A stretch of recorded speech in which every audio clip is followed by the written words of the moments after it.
Tonight I want to talk about passing the deep half guard. I'm reviewing something that we've definitely done a lot of work on in the past, but sometimes maybe you forget.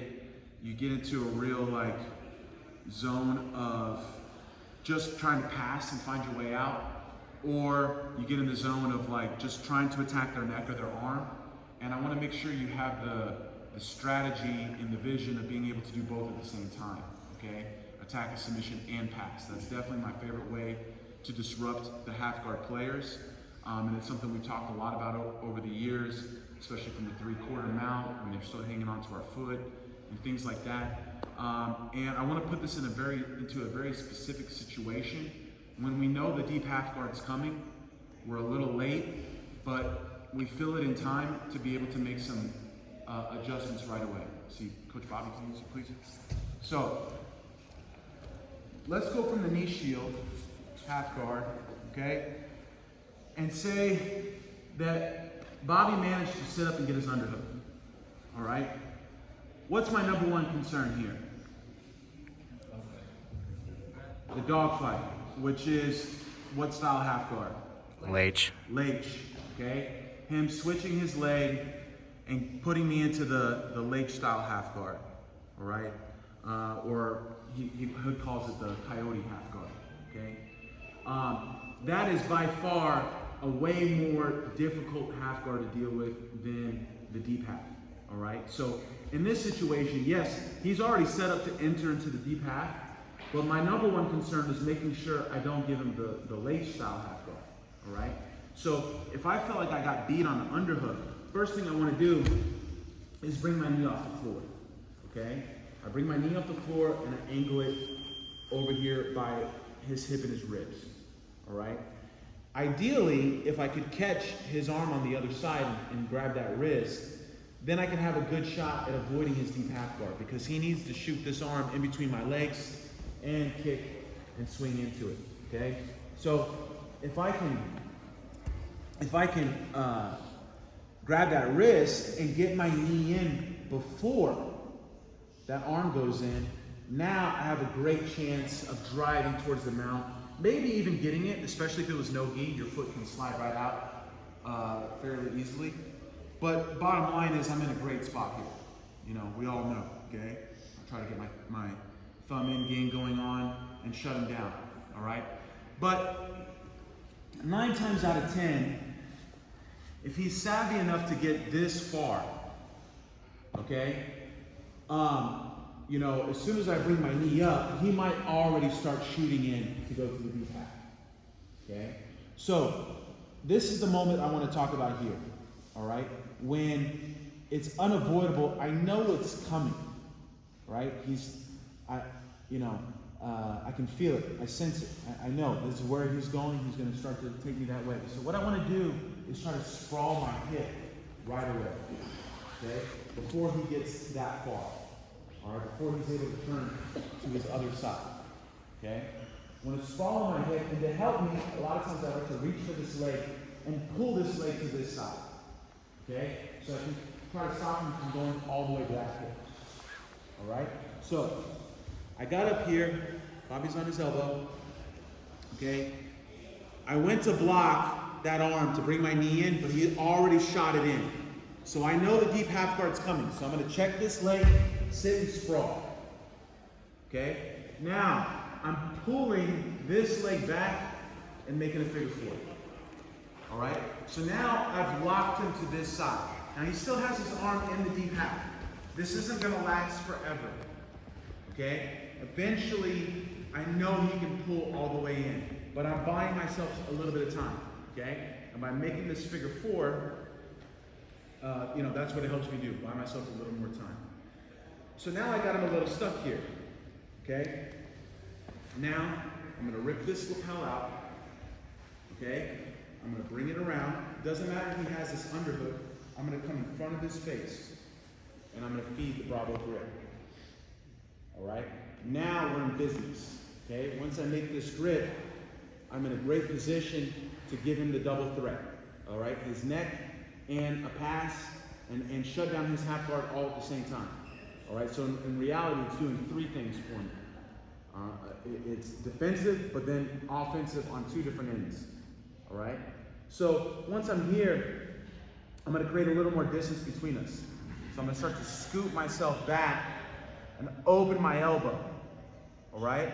Trying to make him look the other way. I'll do this as much as I have to create as much space as I need to where I know when I let go of my figure four here, I can bring my knee to the floor. Okay? And come up. All right? Now this is where, he's in a really bad predicament here. All right? The more he defends his neck and tries to stop the choke, all right, I'm going to be able to pass. Okay? The more he stays on his side and tries to keep the guard or even do some sort of half guard here, the more he's on his side, the more I have my choking options. Okay? And it's already, and I can feel, it's choking Bobby a little bit just by the grip itself. Okay? So, the Bravo choke works like this. Okay? I want to look for the cross choke first. Okay? So I'll grab the same lapel. You can grab any chunk of that lapel that's already in your first hand. And I can bring my elbow in, and my head goes this way. All right? I'm super concerned about not giving too much weight that way because I know he's going to look to roll me that way. All right? That's what everyone's going to want to do here. Okay? So when I'm making these grips, I'm careful to not lean too far over yet. All right? Maybe I can lose my balance. So I want to get it, keep my elbow in, and bring my head down in front. Okay? Now, for sure, he's not going to want to give this one. All right? He's going to be blocking. He might put his hand on his ear, all that kind of stuff to prevent this one. But now I can get this elbow and bring it over. Okay? From here, I stretch my arm first, take my shoulder to his nose, and there's the choke. All right? This is like a triangle. You see, his arm's here, my arm's on the other side. It's like an arm triangle or a regular triangle, a Darce choke. This is where the Darce choke came from, okay, from the Bravo. All right? So this one I love as a way to not only block the deep half, but then still get the pass or just finish them right there. All right? I want to make sure you guys have this in your arsenal, especially because in pretty much every division, there's always a half guard play. You know what I mean? Like everyone on these mats that's going to be competing the next couple months, you're going to run into a half guard play at some point. All right? And so I want to make sure you have this in your bag, okay? So, once again, real specific, entrance here. I want to talk about this because I want you guys working this counter just without the Bravo choke as well. Just understanding, anytime we have an underhook, I can't keep going to the side anymore, all right? This is where I get in trouble with the back. Or if I whizzer, he takes me over, okay? Always, to beat the underhook, go towards the underhook. Go to the center, all right? Because that's going to take away his angle. That's going to make him flat. So I bring my knee up. I'm already checking that wrist so I can try to win this battle, okay? And then I can come off that, I have options. I can come off the wrist and go straight to his neck. Or if I feel like he might want to go deep half, I might stay on that wrist and just start my smother and keep an underhook, it's up to you, all right? So that's kind of one. Two, if he gets in and you feel that arm made it in, as they're going, okay, check this leg and sprawl your leg down as much as you can, okay? So I'm going towards his legs with my leg, all right? Trying to get down as close as I can to where I can reach my knee with my foot. All right, now try to pull me to the deep half. Go that way. So he's stuck. He gets stuck here. Okay? And then this is where you have the opportunity to now work getting the grip. Palm up. Okay? Palm up on the Bravo grip. And Bravo grip's just a fancy way to call grabbing this other lapel. All right? Boom. Now, lift my elbow up and scoot away. Scoot away. Okay? So I have the room now to let go and come into a knee cut position. All right? And then immediately you're ready to go. The more they're on their side, the more you're going to have one of these attacks. All right? And sometimes the cross choke is there. Usually it's not. Usually they're more protecting. And so then you go to the Bravo. Okay? Remember here, don't go shoulder to shoulder, you might get rolled. Okay? Remember, shoulder to nose. There it is. All right? If you miss it all, he pulls out, he gets scared to get choked, the pass is going to come. All right? The flatter they go to stay away from the choke, the more you're going to be able to pass. What can I do from here? What'd you do? Knee on belly. Knee on belly. Knee on belly, that's right. He's flat. Present the same predicament again. The same predicament is here. Is he going to defend position? If he pushes my knee and turns to his side, he's given the neck. The choke comes back. If he protects his neck and puts his arms up here and blocks the choke, he's staying flat.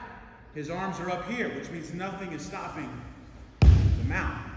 You know, so that one little grip feed that starts this, you know, attack series, if it doesn't give you a submission, it can lead to 3 + 2 + 4, 9 points.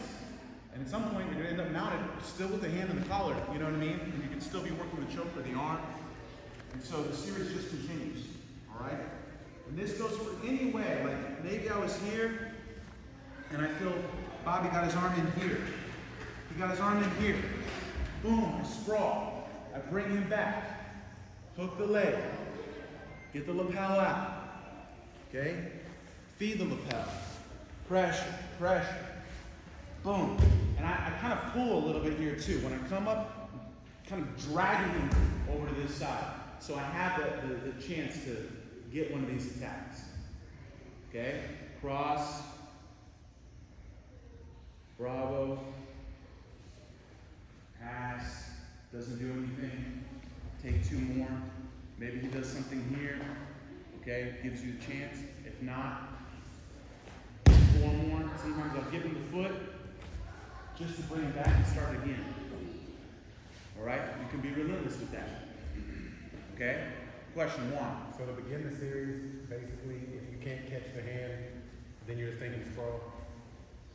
If you feel them going deep half, which most likely they will, as soon as you feel that arm coming between your legs, sprawl.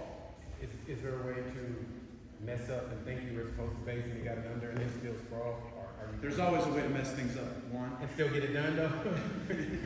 Well, that depends how bad you mess up and how good he is. They are. If there's people involved, there's always a way to mess up. Human beings mess up. Yeah. I just didn't know in my mind I'm thinking, okay, I'm gonna try to catch his hand and I missed it, but I was thinking this. Well, and I for forgot me, to get it. I'm looking to get that hand right as I'm thinking of bringing my knee up. If I'm beat on the underhook, I want that hand. You know, so it all happens at once. You know, but if there's ever a point at which you feel an arm coming between your legs, sprawl down and try to get this bravo game happening. Okay? You know, now think back to all the entrances we did, some of which you're already on the side. Imagine if I was on Bobby's back, okay? And he started to escape really well, okay? And he moves, and I feel his arm go under. Look, we're already here. I'm gonna go right here. You know, a lot of those bad position escapes that go to deep half, you're gonna have the chance to create this spot and then get this game going to not just go right into their deep half, okay? If you feel a hand sneak in, don't come up and then boom, let them bump you and now they're all the way in and, you know, like, stay down here, okay? Lock the leg, this is key right here, because now that buys you time to make the grip, okay? And get that game going. Once you got it going, it's really hard for them to avoid getting finished, all right? Or at least pass and knee in the belly and all that other stuff, okay? We feel good now? Yes, sir. All right, let's work it. This is the technique of the night. Let's do it. 1, 2.